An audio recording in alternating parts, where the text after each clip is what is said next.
Meu nome é Brenda, e durante toda a minha vida, sempre vivi à sombra da minha irmã mais velha, a Marta, a queridinha da família. Nossos pais nunca disseram isso com todas as letras, mas dava para ver claramente nas atitudes deles. Desde pequena, eu entendi qual era o meu lugar.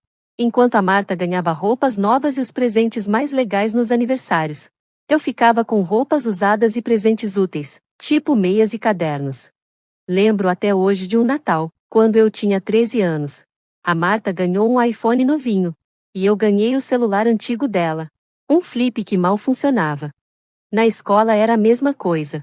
Meus pais sempre iam ver os jogos de vôlei da Marta, mas nas minhas competições de debate, eles quase nunca apareciam. Perderam até a final estadual, que eu lutei tanto para chegar. Eles pagavam sem problema as aulas de piano da Marta. Mas quando falei que queria fazer aula de arte, disseram que era caro demais, e sugeriram que eu desenhasse em casa mesmo. A formatura do ensino médio só reforçou essa diferença. A da Marta teve uma super festa com vários convidados. A minha foi só um jantar simples em casa. Quando fomos para a faculdade, a Marta ganhou um carro novinho porque o campus era grande. Segundo nosso pai, eu ganhei um passe de ônibus. Detalhe, a gente estudava na mesma universidade. Faz tempo que parei de esperar igualdade. Assim que consegui, me mudei para um apartamentinho simples, nos arredores da cidade, pago com meu salário dos Correios. Já a Marta morava num AP chique no centro, bancado pelos nossos pais. Ela ficava testando diferentes carreiras, enquanto minha vida seguia uma rotina estável. Eu ainda ia nos almoços de família todo mês, ouvindo 1000 elogios para Marta, e quase nenhum interesse pelo que eu fazia.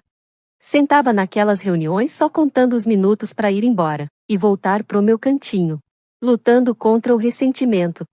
Isso seguiu até o último domingo, que começou como qualquer outro jantar de família. Cheguei às 7 da noite. Marta estava lá no celular, como sempre. Minha mãe estava fazendo o prato preferido da Marta, e meu pai cuidando das bebidas. Mas esqueceu de mim até eu lembrar ele. Durante o jantar, o assunto era sobre a Marta entrar numa startup. Ninguém comentou da minha promoção no trabalho. Mas aí a noite deu uma virada. Minha mãe, toda animada, disse que tinha presentes pra gente. Na hora, meu estômago revirou, já esperando mais uma cena de favoritismo. Ela trouxe 2 envelopes grandes do escritório.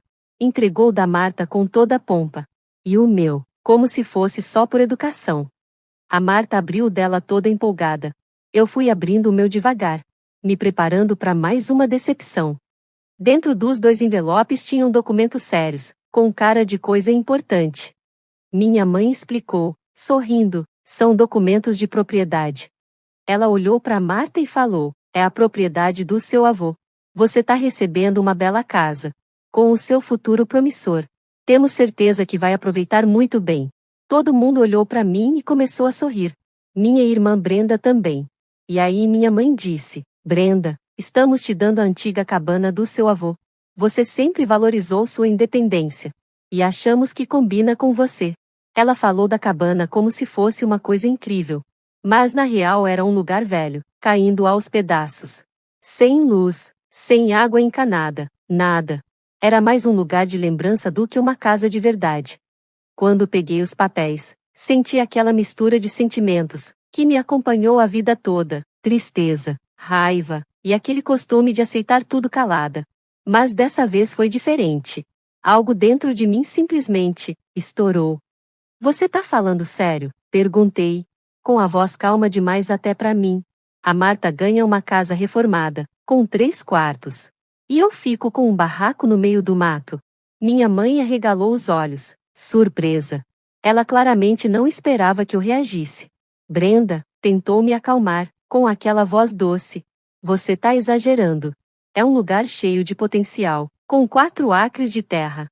Com um pouco de esforço, pode virar um lugar incrível. Esforço, eu ri, com aquela risada amarga. Não tem luz, não tem água, não tem internet. O telhado deve estar caindo. Consertar isso tudo vai custar mais do que eu ganho. Enquanto isso, a Marta, como sempre prática, já estava no celular, provavelmente vendo quanto vale a casa dela. Você devia ser grata, ela soltou com desprezo. A maioria das pessoas nem recebe um imóvel assim. Aquilo foi demais para mim. Levantei tão rápido que a cadeira caiu com um barulho alto. Grata? Falei. Passei a vida toda agradecendo pelas sobras, que vocês achavam que nem valiam a pena. Só uma vez, eu esperei ser tratada com justiça. Peguei os papéis, enfiei na bolsa e disse: isso não é um presente, é um peso. É só uma forma de vocês se livrarem de um terreno ruim, e ainda se livrarem de pagar imposto. Minha mãe ficou sem palavras. Queria negar, mas o olhar dela entregou tudo. Chega, falei, cansei de fingir que tá tudo bem. Saí da casa sem olhar para trás, sem ouvir os chamados deles. Na minha cabeça, ecoavam as histórias do vovô, falando das vezes que ia pra cabana. Nos dias seguintes, tentei esquecer aquilo. Me joguei no trabalho, nas distrações. As mensagens da minha mãe foram se acumulando, com aquelas frases de sempre. Mas eu ignorei todas. Até que a curiosidade bateu mais forte. Fui olhar os documentos da cabana. E descobri uma conta de imposto absurda, mais de $400 por ano. Era muito pro meu orçamento apertado. No dia seguinte, liguei pro escritório da prefeitura. Sim, está certo, disse o atendente. São 1,6 hectares, pode virar estrada. A região está ficando mais valorizada. Desliguei o telefone com um nó no estômago. Esse presente ia acabar com minhas economias, se eu não fizesse algo logo. A solução apareceu clara, eu precisava vender o terreno. Naquela noite, peguei umas fotos antigas da cabana. Tirei foto dos documentos. E criei um anúncio na internet. Escrevi tudo com sinceridade, sem enrolar. Arrumei a cabana velha no terreno de 4 acres, coloquei à venda e fixei o preço em 167 mil. Minha ideia era atrair alguém interessado mais na terra do que na casa em si. Depois disso, só me restou esperar. Por 3 meses, nada aconteceu. Meu celular ficou mudo, nenhuma mensagem, nenhuma ligação. Pensei até em baixar o preço. Mas aí tudo mudou. Numa terça-feira de manhã, acordei com 5 mensagens sobre a propriedade. Na hora do almoço, tinham mais 5. E à noite, recebi uma oferta, $31 mil, e a pessoa nem tinha ido ver o lugar. Meu coração disparou. Era 7 mil a mais do que eu tinha pedido. Eu já ia aceitar quando chegou outra oferta, 38 mil. Do nada, parecia que estava rolando uma guerra de lances. As propostas continuaram subindo, 42 mil, 48 mil. Meu celular não parava, todo mundo querendo dar mais que o outro. No fim da semana, recebi uma ligação que me deixou chocada. Senhorita Wilson, aqui é o Lawrence, do Evergreen Development Group. Queremos oferecer $60 mil pelo seu terreno. Eu fiquei sem palavras. 60 mil por uma cabana caída aos pedaços? Aceitei me encontrar com eles na semana seguinte, mas minha cabeça estava a mil. Tinha algo acontecendo, e eu não fazia ideia do que. Naquela noite, comecei a procurar na internet alguma explicação pro interesse repentino naquele pedaço de terra que ninguém ligava. A maioria das buscas não dava em nada. Mas aí achei um aviso no site da Comissão de Planejamento do Condado. Estavam propondo um projeto de moradia ecológica bem perto do meu terreno. Ainda sem entender tudo, liguei para Cíntia no sábado de manhã. Ela era minha amiga da época da faculdade e já trabalhava no ramo imobiliário há anos. Cíntia, você sabe de alguma coisa sobre um projeto novo perto da antiga cabana do meu avô? Ela ficou em silêncio por uns segundos. Depois perguntou: Brenda, você tá sentada? Estão planejando transformar toda aquela área num condomínio ecológico de luxo, voltado para executivos de tecnologia e gente famosa. Comida orgânica, energia solar, casas sustentáveis, tudo chique. Como eu não soube disso antes? Perguntei. Eles estão mantendo tudo em segredo para ninguém especular com o valor da terra. Respondeu ela, baixinho. E não aceita 60 mil, hein? Se a Evergreen está envolvida, deve estar tentando comprar barato, para depois revender mais caro, provavelmente para uma empresa chamada Green Valley. Então, quanto eu devo pedir? Perguntei, com o coração acelerado. Dada a situação, seus 4 acres podem valer perto de 1 milhão. Ela disse, rindo. Quase deixei o celular cair da mão. 1 milhão, por aquela cabana que minha família tratava como se não valesse nada? Depois dessa conversa, passei o fim de semana inteiro tentando digerir essa virada inacreditável na minha vida. O terreno que eu quase tinha deixado de lado, achando que ia só me dar dor de cabeça com o imposto, podia agora mudar totalmente meu futuro financeiro. Na segunda-feira, liguei pro Lawrence. Senhor Lawrence, pensei bem sobre sua proposta, comecei, tentando manter a calma. Eu tô disposta a vender, mas não por $60.000. Do outro lado da linha, ele ficou em silêncio por um momento. Qual seria o valor, então? Ele perguntou, com aquela voz calma. $1.200.000, respondi. Dessa vez o silêncio demorou. Quando ele falou de novo, já não estava tão confiante. Senhorita Wilson, esse valor não parece razoável. Acho que você pode ter entendido errado o valor da sua propriedade. Eu entendi muito bem, falei com firmeza. São 4 acres no meio da área onde a Green Valley quer construir uma vila ecológica. Mais uma pausa. Vejo que você fez sua lição de casa, ele admitiu. E sim, eu tinha feito. Aquela cabana esquecida agora era uma chance real de mudar minha vida, e eu estava pronta para negociar com firmeza. Eu sabia o valor da minha terra para eles. E embora $1 milhão fosse meu ponto de partida, eu estava aberta a conversar. Vamos conversar melhor. Que tal marcarmos uma reunião? Propus. Ele topou. Combinamos de nos encontrar no escritório deles no dia seguinte. A negociação foi intensa. Levei a Cynthia comigo, minha amiga e consultora. Do outro lado, estavam Lawrence e o pessoal da Green Valley, todos de terno, bem formais. Eles começaram oferecendo 150 mil. Eu respondi com 1,5 milhão. Subiram para 420 mil. Eu baixei para 1,3 milhão. Depois de quase 4 horas cansativas, chegamos ao nosso limite. A última oferta deles foi de 1,3 milhão de dólares. Cynthia olhou para mim e sussurrou: aceita, é um ótimo negócio. Do outro lado da mesa, o pessoal só esperava minha resposta. Gente que provavelmente nunca teve que lutar tanto quanto eu. Eu aceito 1,3 milhão, falei. Mas o negócio precisa ser fechado em até 3 semanas. Eles concordaram. Apertamos as mãos e ficou tudo acertado. 2 semanas depois, fui até o escritório da empresa de títulos para assinar os documentos. O representante me entregou o cheque. Ali estava, minha virada inesperada para uma vida financeiramente livre.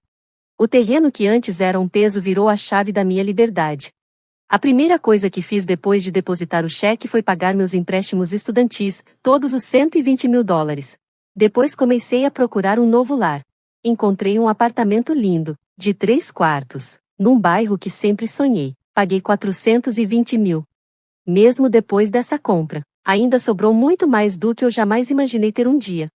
Para cuidar bem desse dinheiro, procurei a ajuda da Evelyn, uma consultora financeira especializada em casos de riqueza inesperada. Juntas, eu e a Evelyn montamos um plano de investimentos bem variado. Tinha fundos de índice, títulos, algumas ações e até uma parte separada para, quem sabe, investir em startups no futuro.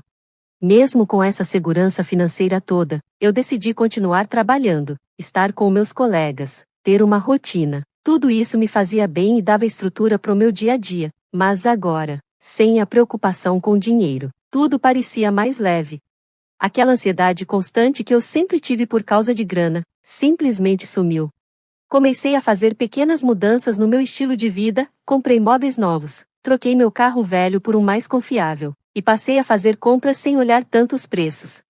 Aí, realizei um sonho antigo, planejei uma viagem de 3 semanas pela Europa, ia visitar Zurique, Veneza e Berlim. Na véspera da viagem, postei no Instagram uma foto das minhas malas prontas, com o meu passaporte novinho. Escrevi que estava super animada para essa aventura.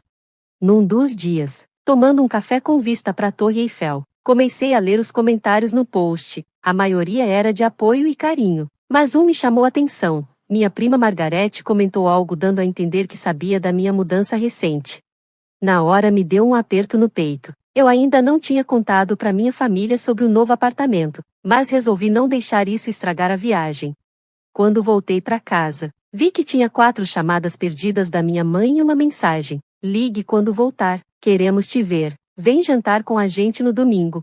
Já fazia uns 8 meses desde a última vez que eu falei com eles, Depois de uma briga feia, mesmo com um certo receio, a curiosidade acabou vencendo. Liguei. Oi, mãe, falei quando ela atendeu. A voz dela estava bem animada. Brenda, que bom que você voltou. Sentimos sua falta. Você vem jantar com a gente domingo? Seu pai e a Marta também vão estar aqui. Fiquei em silêncio por um segundo, mas aceitei. Dirigir até a casa deles no domingo foi como voltar no tempo. Minha mãe me recebeu com um abraço apertado, como se nada tivesse acontecido. O jantar começou tranquilo. Ela fez minha lasanha favorita e os dois pareciam mesmo interessados em ouvir sobre minha viagem pela Europa. Mas aí, na hora da sobremesa, veio o verdadeiro motivo do convite. Vimos umas fotos do seu novo AP no feed da Margarete, disse minha mãe, bem casual. Parece lindo, bem espaçoso. Obrigada, respondi, já meio cautelosa, imaginando onde isso ia dar. Margarete falou que fica no prédio Westbrook, continuou ela. É um lugar bonito, e caro, comentou meu pai. Só balancei a cabeça e dei uma mordida na torta de maçã. Ela também falou que você é a única dona do imóvel, minha mãe soltou, me olhando de um jeito curioso. Coloquei meu garfo na mesa com calma. Falei para Margarete que tem uma hipoteca, respondi, tentando manter a tranquilidade e corrigir o que ela tinha assumido. A Marta riu debochando. Ah, qual é, Brenda? A gente sabe que você não conseguiria bancar um AP daquele só com o seu salário. A gente não é bobo. Respirei fundo, tomei um gole d'água e tentei organizar meus pensamentos antes de responder. Eu tenho feito bons investimentos, expliquei, e trabalho bastante. As coisas têm dado certo para mim. Que tipo de investimento? Meu pai perguntou, curioso. Bolsa de valores, imóveis, um pouco de tudo, e respondi, sem dar muitos detalhes. Marta revirou os olhos. Para de mentir. A gente sabe que você vendeu a cabana do vovô, tá em tudo quanto é jornal. Estão falando para todo lado sobre a Eco Village, e que compraram quase todos os terrenos. Inclusive citaram sua cabana como uma das últimas que eles conseguiram. Minha mãe se aproximou, agora bem séria. Brenda, por quanto você vendeu? Fiquei em silêncio por alguns segundos, mas sabia que não adiantava esconder. $1.300.000, falei.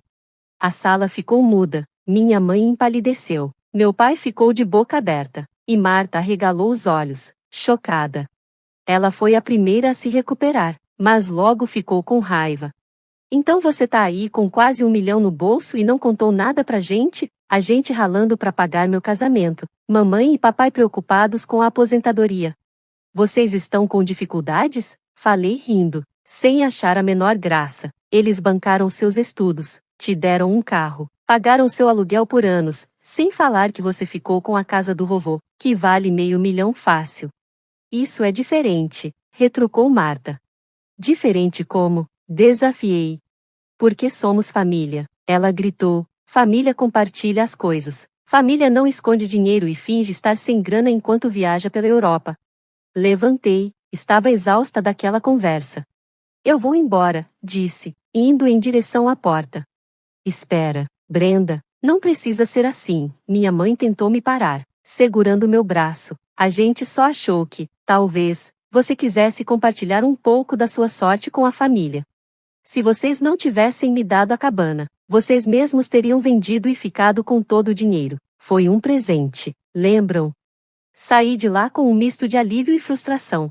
A verdade é que agora minha vida estava sob minha responsabilidade. A segurança que eu sempre quis finalmente era minha, mas aquela noite me lembrou como o dinheiro pode complicar as relações familiares. Eles achavam que a cabana não valia nada, só queriam se livrar do imposto e passaram o problema para mim. Agora que deu certo, querem uma parte? Eu decidi, não vou dar nada para eles. Pela segunda vez em menos de um ano, cortei contato. Ignorei as ligações enquanto dirigia de volta para o meu novo apartamento. Sozinha, fiquei pensando se ainda seria possível ter uma relação normal com minha família algum dia. 2 semanas depois daquele jantar, chegou uma carta do advogado dos meus pais. Fiquei preocupada e liguei para Evelyn, minha consultora de investimentos. Ela me indicou um advogado de confiança. No dia seguinte, fui até o escritório do Matthew, levei todos os documentos e coloquei na mesa dele. Isso aqui é simples, ele disse depois de analisar tudo. A propriedade foi passada legalmente para você. Você tem a escritura e a venda foi feita direitinho. A acusação deles não tem fundamento. Eles vão mesmo entrar com um processo? Perguntei. Matthew se encostou na cadeira, pensativo. Talvez tentem, mas não tem chance de ganhar. Provavelmente estão só tentando te pressionar. Vamos responder e ver o que acontece. A gente marcou uma reunião no escritório. Meus pais apareceram com o advogado deles, o tal do Edward, todo cheio de si. Fiquei sentada em silêncio com o Matthew ao meu lado, enquanto os dois advogados conversavam. Edward começou. Meus clientes estão dispostos a negociar numa boa. Eles acham justo receber 35% do lucro, considerando a situação. Matthew respondeu com calma, mas firme. A senhorita Wilson é a dona legal da propriedade. A escritura foi passada pro nome dela há mais de um ano. Ela podia vender quando quisesse. A transferência foi feita sem que eles soubessem do que ia acontecer, rebateu Edward. Meus clientes não sabiam que o terreno ia ser usado num grande projeto. Matthew respondeu. Ela também não sabia de nada quando recebeu o terreno. Descobriu tudo depois, pesquisando por conta própria. Na época, todo mundo, incluindo seus clientes, achava que a cabana não valia nada. A conversa seguiu por quase uma hora, até que minha mãe, com a voz trêmula, disse: "Isso tudo é absurdo. A Marta vai se casar em 5 meses e a gente tá apertado com os gastos do casamento. Você não pode ajudar? Mesmo 14% já faria diferença." Quase me comovi com o jeito que ela falou, mas respondi firme: não vou dar nenhuma porcentagem. Se quiserem me processar, tudo bem. O Matthew já explicou como isso vai acabar. Aí meu pai ficou amargo. Não é pelo dinheiro. É questão de respeito. A gente te criou, te deu casa, comida.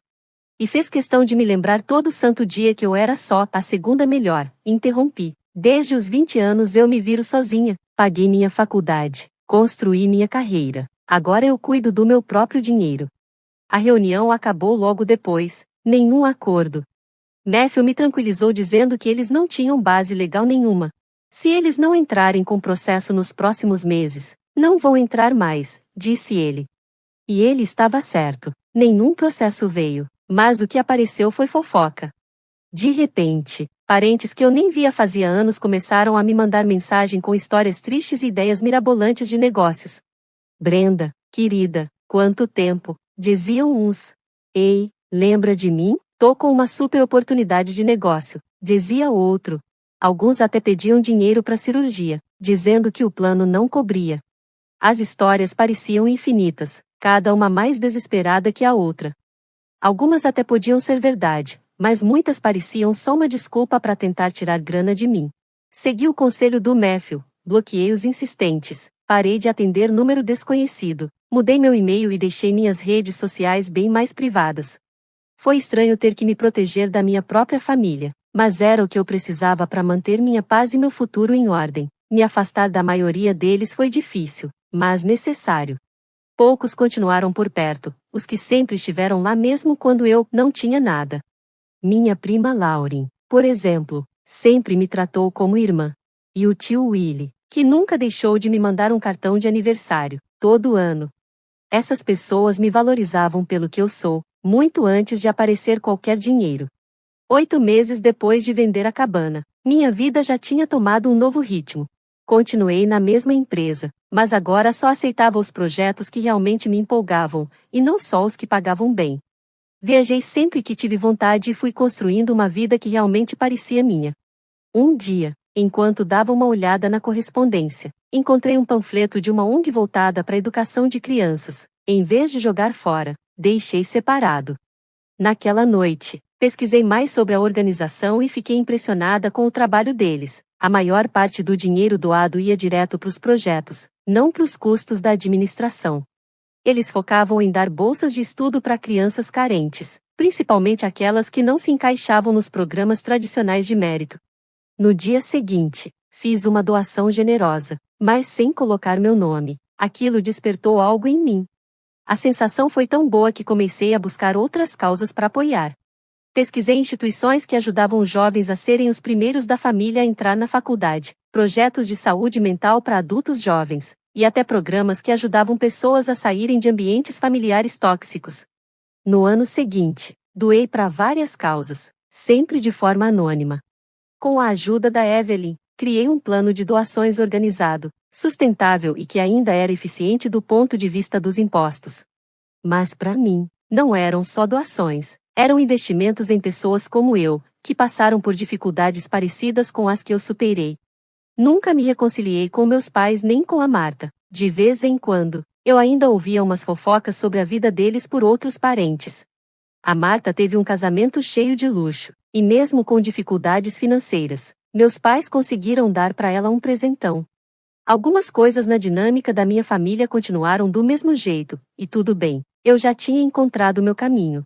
E por mais estranho que pareça, até me senti grata a eles. Se não tivessem me dado aquela cabana, sem valor, se tivessem me tratado como igual pelo menos uma vez, talvez nada disso tivesse acontecido. Essa liberdade, essa segurança financeira, essa vontade de ajudar os outros, tudo veio a partir dali. No fim das contas, mesmo sem querer, foram eles que me colocaram nesse caminho, e por isso, de um jeito inesperado, eu agradeço.